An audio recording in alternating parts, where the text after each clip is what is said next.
Hello there. My name is Deborah Pratt Burns. I am a wealth accelerator, chief prosperity officer, and financial educator and mentor.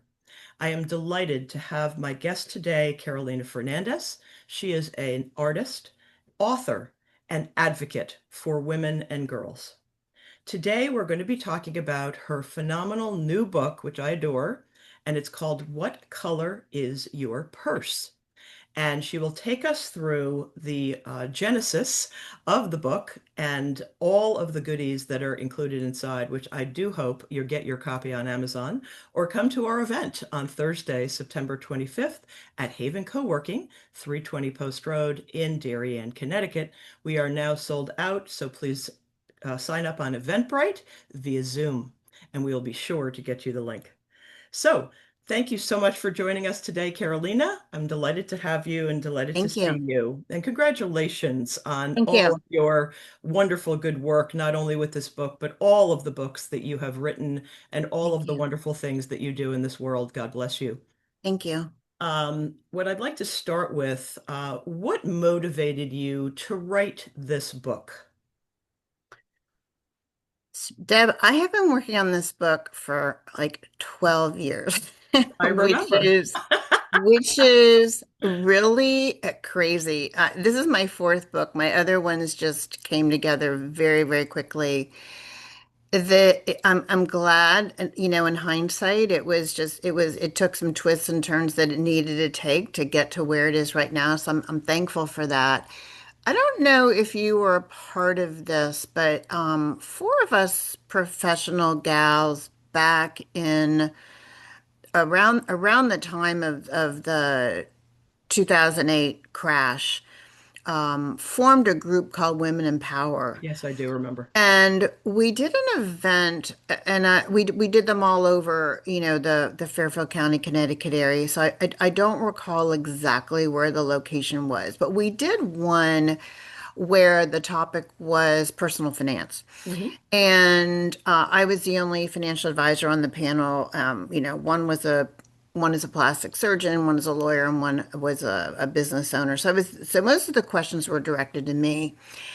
And I think that was where the seed was planted. That was where I had this big aha moment, like Hey, I have got to write a book because the questions were so personal finance 101.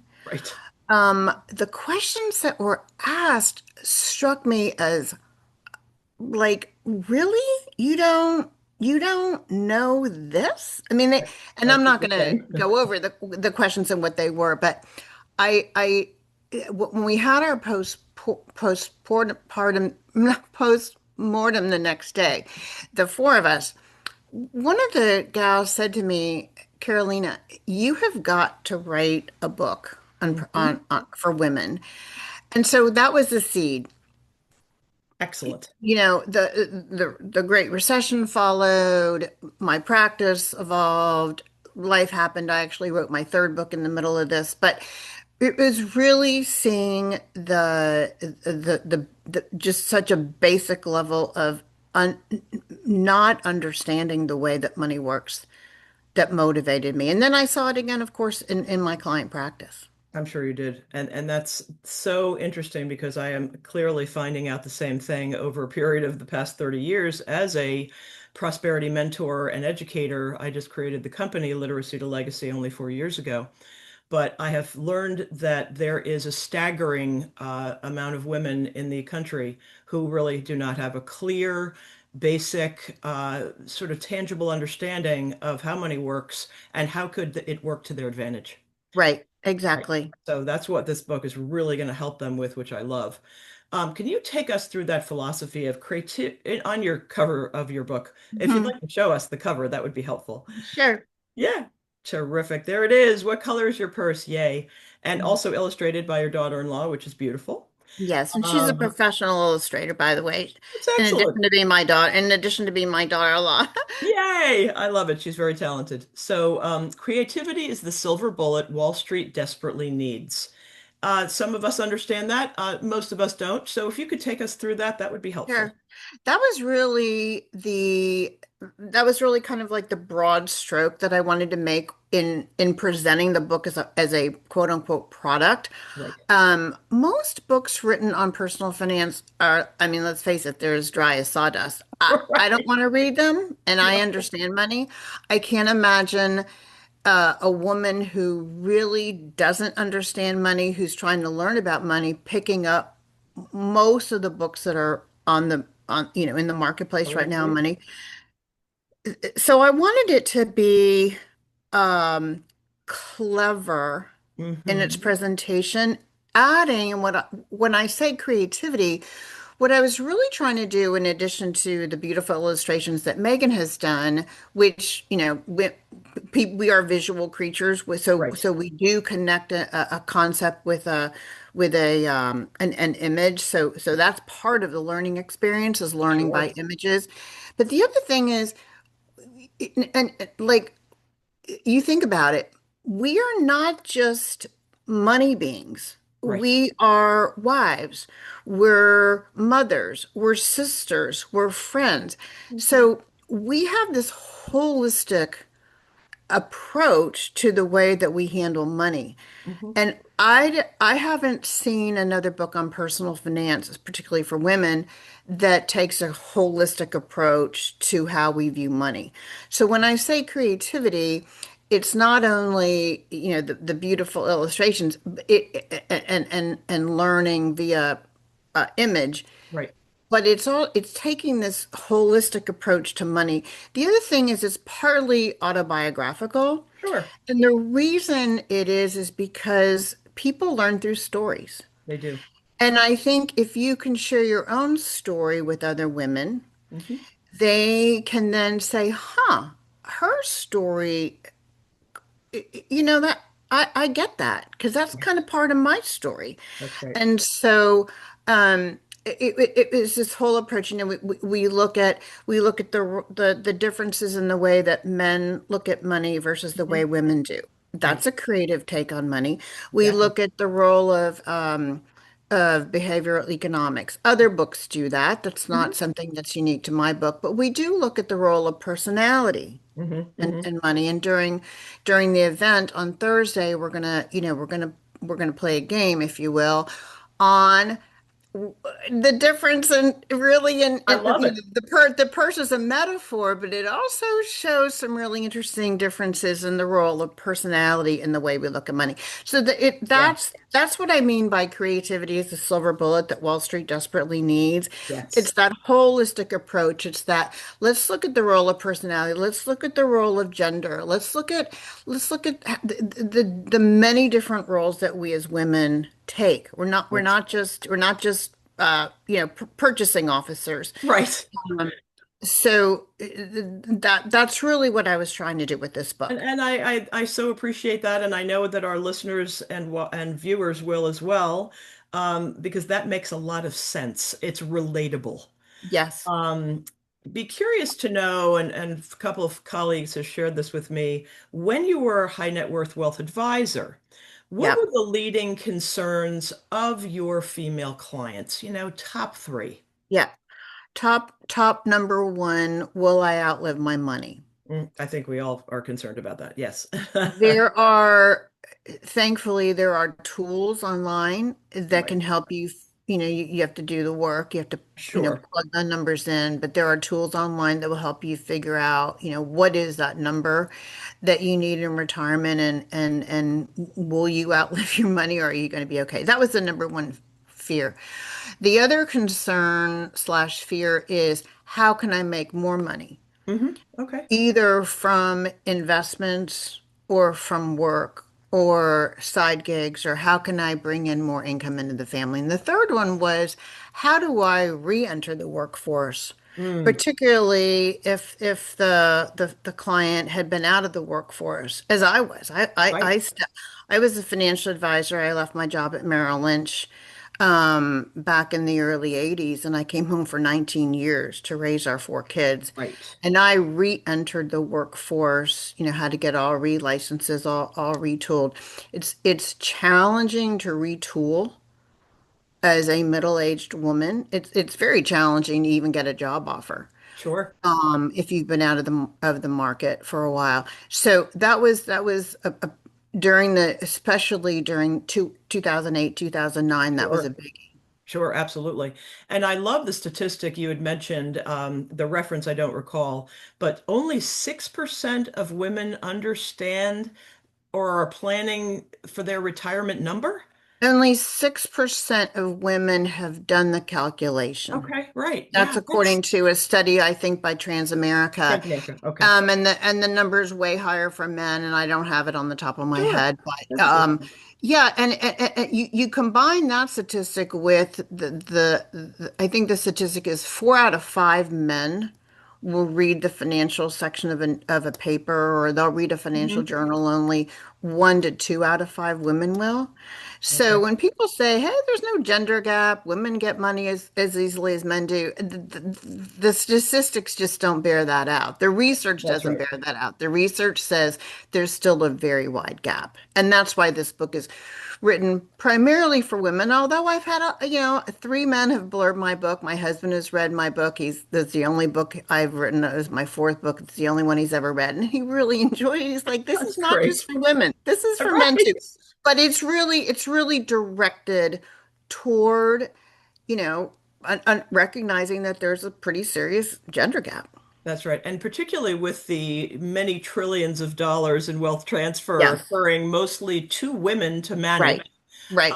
this book could not be more critically important, particularly timely as well. Yeah, and Deb, we are finally transitioning from our family's chief purchasing officer to our family's chief financial officer, and that is a huge deal. It's huge. As you know, that's a Oh, I do. huge deal. Yeah, Oh, absolutely. I've had people say, "You run your family like a business." And I said, God, I hope so. yeah, yeah, yeah, yeah. Um, Now, in terms of the takeaways that you would like readers to know about viewers, what are Hmm. the three takeaways for this book so people are just really understanding why they really need this today? So I'd say my top takeaway is if you want to do anything significant in this world, and even if you want to live small, Yeah, but I whatever. think most people want to feel like they left the world A better than they legacy. found it. Right. You have to understand money. Hmm. You will never do anything large That's without having a grasp of money. So mhm. that's just a fact. That's true. So you might not like that, but that's just the reality. So Hmm. you have got to understand money if you want to do anything significant in this world. Hmm. The other thing is, and I talk a lot about this in the book, there's a whole chapter devoted to it, living on purpose. Sure. Some of us have had the blessing of working on purpose. The, Hmm. the, the work that we do is Right. what we were put on this earth to do, and that's really a blessing. A Some of us calling. have not been so fortunate to have a vocation or an occupation that is our purpose. Hmm. And so I would just encourage people to, first of all, find their purpose, and second of all, if it's not work, to make it in